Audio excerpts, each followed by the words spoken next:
Plants vs Zombies is absolutely magical. It's probably up there with my favourite games of all time. Now, this isn't a comprehensive review of Plants vs Zombies, but more of a retrospective. Plants vs Zombies came out on the 5th of May 2009 to an incredibly positive reception and quickly became a cult classic. The gameplay is simple. Place plants to defend your house against attacking zombies. There are many types of plants and fungi. Producing plants like sunflowers, long-range offensive plants like pea shooters, defensive plants like walnuts, melee plants like spikeweeds, and other plants like magnet shrooms. The different types of zombies will try and eat your plants and your brain in case you fail at defending your house. Now, I played the mobile version the most, but I played a good bit of the Steam version, which is only $5 and I really recommend. There are also the Xbox 360 and PS3 versions that I'm currently collecting. There is also the DS version, which is surprisingly decent, and there is also a BlackBerry version.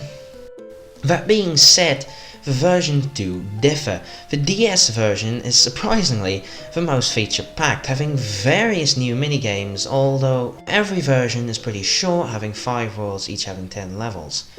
Some versions have a second adventure mode, but it brings nothing new to the table in terms of plants, zombies or location gimmicks. Speaking of locations, every world has a different location around the house and a gimmick.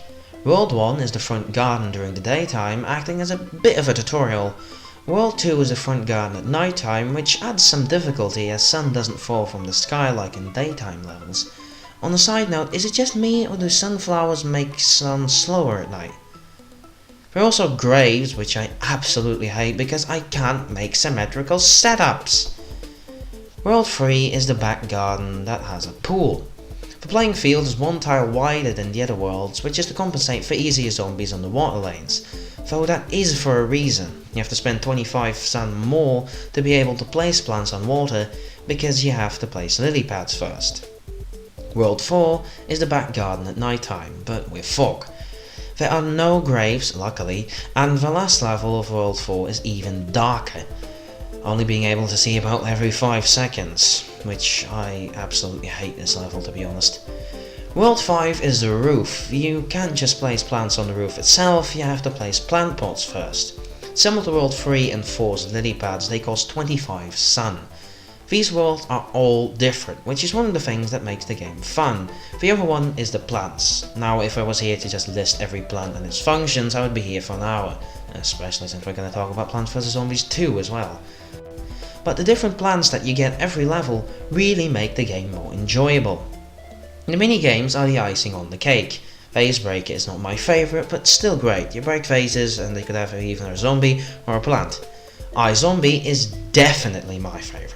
You can play as the zombies. This was expanded upon in the console version's multiplayer modes. The Last Stand has a finite amount of sun. Great, but a bit too similar to the normal game, to be honest. There are also some smaller minigames in packs like some botany, where the zombies have traits of the plants on their head. And a ton more.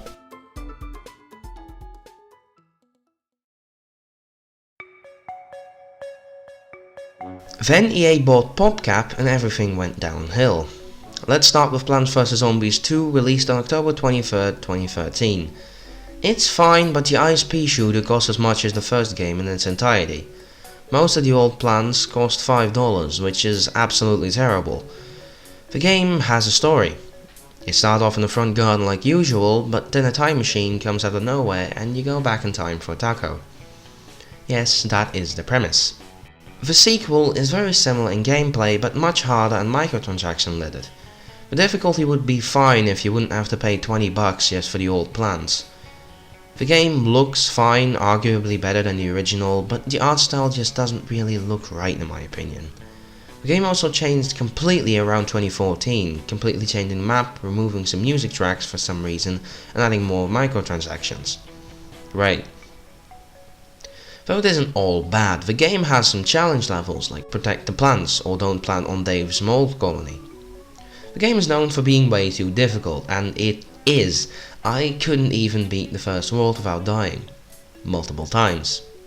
More than I want to admit. Anyway, the worlds this time are time periods. World 1 is the front garden again, nothing new here. World 2 is ancient Egypt. This one is the same size as the front garden. World 3 is Pirates. The map is a lot smaller but has a bridge in different locations depending on the level. The bridge lanes get the most zombies, but the other ones have some flying zombies. World 3 is the Wild West. There are minecarts that you can place plants in which you can move along the tracks they are on. This is one of my favourite world gimmicks. World 5 is the Frostbite Caves. This world has garlic-like tiles which move zombies around. You also get a few frozen plants from the get-go. World 6 is the Lost City. It has plates which give you sun if there's a plant on them. World 7 is the Far Future. This is my favourite time period in the game, though it has the worst gimmick. The plants on power tiles will all get powered up when you use plant food at the same time. I'll get into what plant food does in a bit. World 8 are the Dark Ages. This is the same as the first game's night levels. World 9 is Neon Mixtape. The speed of the music affects the speed of the zombies. World 10 is Jurassic Marsh. The zombies have dinosaurs that kick them forwards, and a lot more. World 11 is Big Wave Beach. Half of the playing field is water, and the water works the same as the first game's pool levels. World 12 is Modern Day. This is just the front garden again. As you may have noticed, this game is a lot longer than Plants vs Zombies 1. A lot. If you can handle the absurd difficulty and the microtransactions, this game is actually more enjoyable than the first one. The game immediately shoves plant food in your face. It powers up every plant in a different way. For example, pea shooters shoot a ton of peas and kill the whole lane. Now to be fair, Plants vs Zombies 2 is not a bad sequel, in the way that The Lost Levels wasn't a bad Mario Bros sequel. Though I did enjoy the game and its settings, the worlds are still different, the plants, if not a bit much, are pretty creative, and overall the microtransactions aren't shoved in your face. If you've completed the first game in full, this won't disappoint. Also, did I tell you that it was a mobile exclusive? Yeah, that's the case.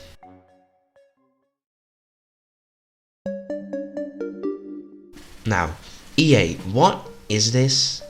Now seriously, what is this? Tell me. On February 25th, 2014, EA made a third-person shooter based on the tower defense game. What were they thinking? Plants vs Zombies Garden Warfare plays like so. Gun. It's basically PG Call of Duty. There's Team Vanquish, that's Deathmatch. Gardens and graveyards, where you can plant plants or zombies at plant pots or graves. And Gnome mode is Capture the Flag. The game had some updates that added maps and modes as well, and there are some single player modes. They aren't that interesting. They made a sequel. Plants vs Zombies Garden Warfare 2 came out on February 25th, 2016 and is basically the same game. It has a hub, some new game modes, but is way too similar. But sold like 3 times as much, why? Plants vs Zombies Heroes is a card game. I haven't played it, but it seems like your everyday card game. Look, I haven't played it and I'm not a card game person. This game is probably fine, but I'm just gonna move on. They made a damn third shooter. Plants vs Zombies Battle for Neigbourville came out on October 18, 2019 and finally has a single player campaign, a proper one. It's not much, but it's enough to make the game at least a little bit different from the other ones. Everything else is basically the same. Lately there have been rumours of a possible Plants vs Zombies 3 coming out, and I'm not complaining. Yet. You can get an alpha, but you'll need to wait until someone leaves first, and that means I haven't played it. But the art style looks too Garden Warfare to me. But that's because the game is in 3D. Also, you can't place sunflowers anymore, they just make sun. That's not all too promising. Well...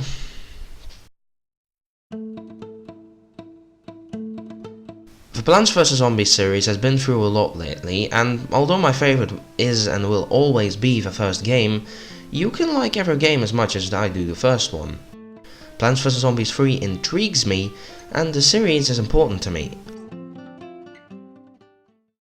Right about now, it's time to rock with the big. Thanks for watching to the end. I hear rumours that if you like and subscribe, you'll get a cookie. I don't know about you, but I'm doing it right away. Bumble. Bum to the bum to the bum to the bass. Bum to the bum to the bum.